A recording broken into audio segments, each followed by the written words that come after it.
Assessment for learning, assessment of learning, assessment as learning.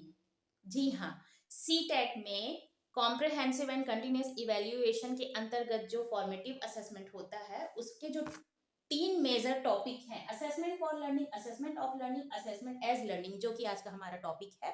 तो स्वागत करती हूँ आप सभी का मेरे YouTube channel Neeru's learning hub पे, जहाँ पे हम आपको CTET, CGTET, all state level TET की पेडागोजी की क्वालिटी वीडियो प्रोवाइड कराने की कोशिश करती हूँ मैं।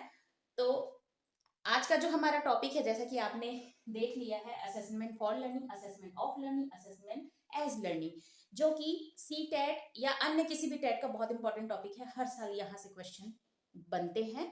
हम आज जानेंगे बहुत आसान और इजी तरीके से विद एग्जांपल कि ये होता क्या है। तो सबसे पहले, आगे बढ़ने से पहले मैं ये कहना चाहती हूँ कि लास्ट वीडियो में मैंने आपको CCE, continuous and comprehensive evaluation का जो मैंने टॉपिक कवर करवाया था, उसके अंतर्गत हमने CCE क्या होता है, और उसमें भी अलग अलग मैंने समझाया था कि कंटिन्यूस इवेल्युएशन क्या होते हैं, कॉम्प्रिहेंसिव इवेल्युएशन क्या होता है। कंटिन्यूस जो सतत होता है, लगातार होता है, साल भर टीचर अपने बच्चों का जो इवेल्युएशन करते हैं कि हर फॉर्म में, मतलब कि एनेक्डोटल रिपोर्ट, पोर्टफोलियो बनाकर, चेकलिस्ट बनाकर, रेटिंग स्केल, ये सब ये होता है आपका कंटिन्यूस में, जिसमें फॉर्मेटिव समेटिव भी आ जाते हैं। और कॉम्प्रिहेंसिव बहुत व्यापक होते हैं, जिसमें स्कॉलिस्टिक, को स्कॉलिस्टिक दोनों ही आ जाते हैं।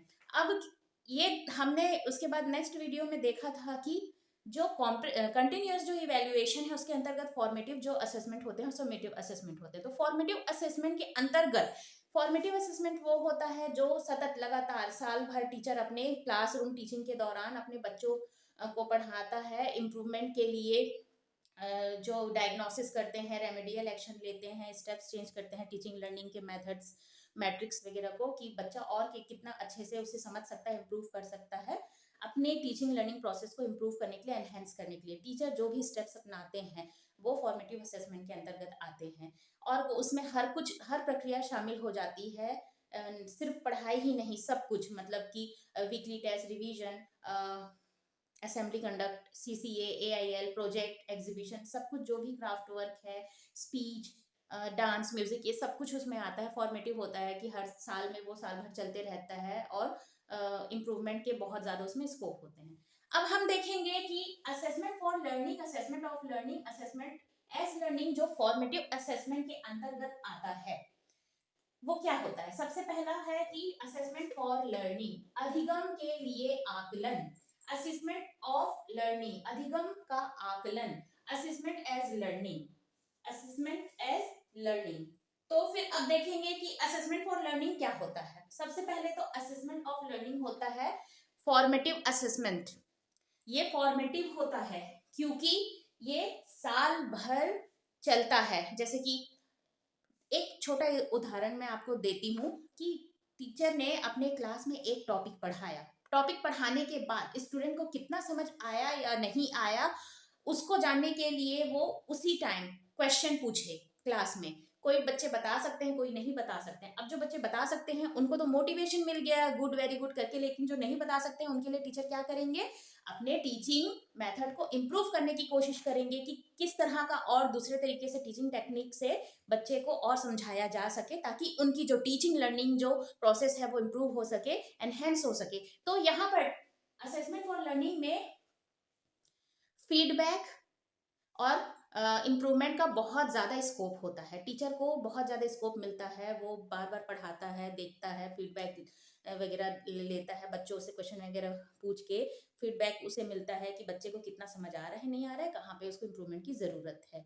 तो इस तरह से वो अपने टीचिंग लर्निंग प्रोसेस को और भी ज़्यादा अच्छा एनहेंस कर सकता है। एक तरह का ये टीचिंग को एनहेंस करने के लिए ये मोटिवेशन का काम करता है। लेकिन अगर हम बात करें असेसमेंट ऑफ लर्निंग, तो ये समेटिव असेसमेंट के अंतर्गत आ जाता है।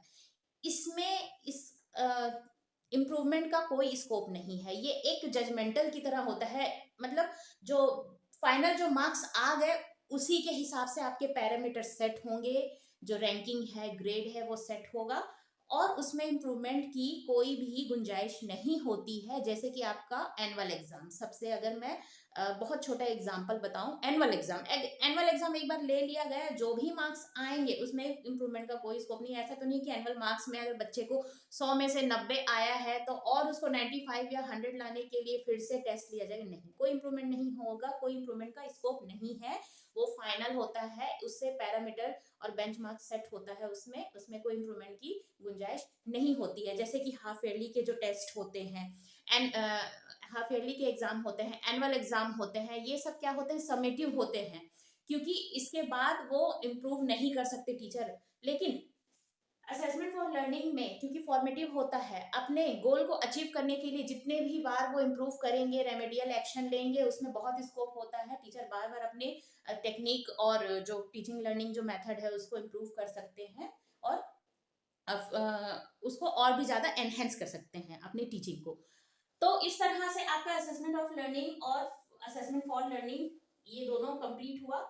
असेसमेंट एज लर्निंग की अगर हम बात करें तो असेसमेंट एज लर्निंग जो होता है, स्टूडेंट और उसके पीर ग्रुप आपस में जब अपनी लर्निंग का असेसमेंट करते हैं कि उन्होंने कितना सीखा, क्या सीखा, तो उसे हम असेसमेंट एज लर्निंग बोलते हैं। असेसमेंट एज लर्निंग जो होता है वो स्टूडेंट आपस में ही अपने आप अपने पेयर ग्रुप में ही असेस करते हैं। जैसे कि टीचर ने एक टॉपिक पढ़ाया जानवर के बारे में, और जानवर में भी रेंगने वाले कीड़े जैसे रिप्टाइल्स के बारे में बताया।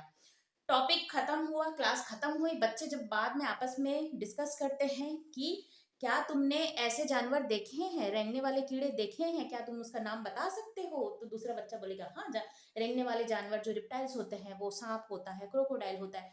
तीसरा बच्चा बोलेगा हाँ हाँ मैंने ये सांप देखा है, मैंने क्रोकोडाइल वहां पर देखा है। चौथा बोलेगा हाँ हाँ मैंने भी देखा है, मैंने इतने तरह के सांप देखे। तो ये क्या हो रहा है, आपस में पेयर डिस्कशन हो रहा है कि जो उन्होंने पढ़ा उसके बारे में, कि क्या क्या है, कि क्या लर्निंग उन्होंने करी है, क्या हो रहा है, ये सब जो पेयर डिस्कशन होता है स्टूडेंट का आपस में, इसे बोलते हैं असेसमेंट एज लर्निंग, जो आपस में करते हैं। अब देखिए यहाँ पर ये तीनों पॉइंट्स मैं आशा करती हूँ कि आपको क्लियर हो गए होंगे। टीचिंग लर्निंग में इसके क्या इम्प्लीकेशन है, टीचिंग लर्निंग प्रोसेस में ये बहुत ही महत्वपूर्ण होता है, क्योंकि इससे जाना जाता है असेसमेंट ऑफ लर्निंग जो है, असेसमेंट फॉर लर्निंग है, वो बहुत ही ज्यादा महत्वपूर्ण होता है। क्योंकि टीचर जान सकता है कि जो उसने स्टैंडर्ड या गोल अचीवमेंट के लिए जो सेट किया था कि साल भर में उसे कितना पढ़ाना है, उसमें उसमें बच्चे ने कितना इम्प्रूव किया, क्या सीखा, कुछ अच्छा फॉर्म हुआ, ज्ञान का निर्माण हो पाया, जो वो चाहता था, टीचर चाहता था, जो वो उस तरह से उसके रिजल्ट आए या नहीं आए, ये दोनों प्रोसेस में होते हैं।